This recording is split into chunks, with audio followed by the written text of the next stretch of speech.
ചക്കി അമ്മയുടെ ഈ നിഷ്കളങ്ക പുഞ്ചിരി വോട്ട് പിടിക്കാനുള്ള പൊള്ളയായ ചിരിയല്ല, ജന്മന ഇങ്ങനെയാണ്.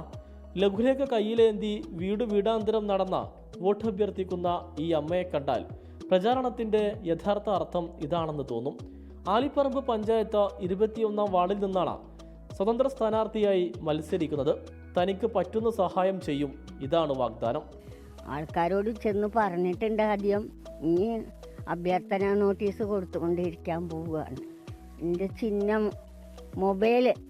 പ്രചാരണമൊന്നും തിരക്കടില്ല, ആൾക്കാരൊക്കെ സന്തോഷമാണ്. കഴിഞ്ഞ തവണയും മത്സരിച്ചിരുന്നു, കിട്ടിയത് 62 വോട്ട്. അന്ന് ചിഹ്നം മെഴുകുതിരി.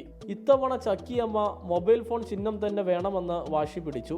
ഒടുവിൽ നറുക്കെടുപ്പിലൂടെ കിട്ടി. അതിനും കാരണമുണ്ട്. കളിയാക്കി.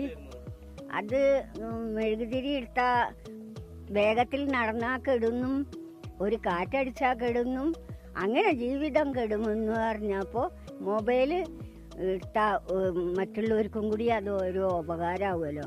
ആദ്യം തന്നെ കടലാസിൽ എഴുതി വെച്ചു. ഞാൻ എഴുതിയത് മതി സാറേ എന്ന് പറഞ്ഞ് കൂക്കി അർത്തു. അപ്പോൾ നറുക്കിട്ടെടുക്കണം പറഞ്ഞു. അപ്പോൾ നറുക്കിട്ടെടുത്തപ്പോൾ കിട്ടി.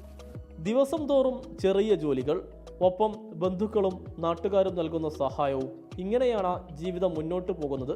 പെൻഷൻ തുകയും റേഷനുമാണ് ആശ്വാസം. എന്നാലും തെരഞ്ഞെടുപ്പിന് തയ്യാറാകാൻ ചക്കിയമ്മ കഴിഞ്ഞ മാസങ്ങളായി വലിയൊരു തീരുമാനമെടുത്തു. പെൻഷൻ തുകയിൽ നിന്ന് 100 രൂപ വീതം മാറ്റിവെച്ചു, മത്സരിക്കുമ്പോൾ കെട്ടിവെക്കാൻ. റേഷൻ പിടിയെന്ന് 30 കിലോ അരി കിട്ടും ഫ്രീ ആയിട്ട്. പിന്നെ എന്തെങ്കിലും പെൻഷൻ കിട്ടുമല്ലോ. അതിന്നിങ്ങനെ ഇസ്കി വോട്ട് വരണുണ്ട് എന്ന് ആലോചിച്ചാ ഇസ്കി എടുത്തേക്കും. പിന്നെ അതേ മെമ്പർ സീറ്റ് അടയ്ക്കണ്ടേ, അതിന് വേണ്ടിയിട്ട്. സ്വന്തം ചുറ്റുപാടുകളെ പറ്റി തികച്ചും വ്യക്തമായ രാഷ്ട്രീയ ബോധ്യമുള്ള സ്ത്രീയാണ് ചക്കിയമ്മ. ഈ മുസ്ലിമിനെ പാകിസ്ഥാനിലേക്ക് വിടാൻ പാടില്ല. അയത്തവിടെ ജനിച്ചു വളർന്നവരല്ലേ. ഉപകാരം മാത്രമേ ഉള്ളൂ.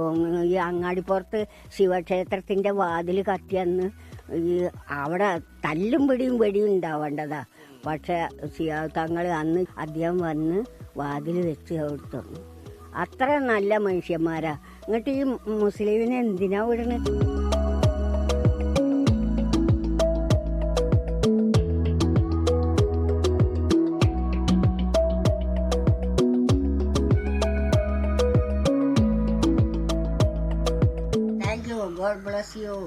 പാവപ്പെട്ടവന് കൂടി ഉള്ളതാണ് ഈ ജനാധിപത്യ അവകാശവും മത്സരവും എന്നുള്ളതാണ് ചക്കിയമ്മയുടെ വാദം. ക്യാമറാമാൻ മുഹമ്മദ് അർഷക്കിനൊപ്പം സമീർ ബിൻ കരീം, 24.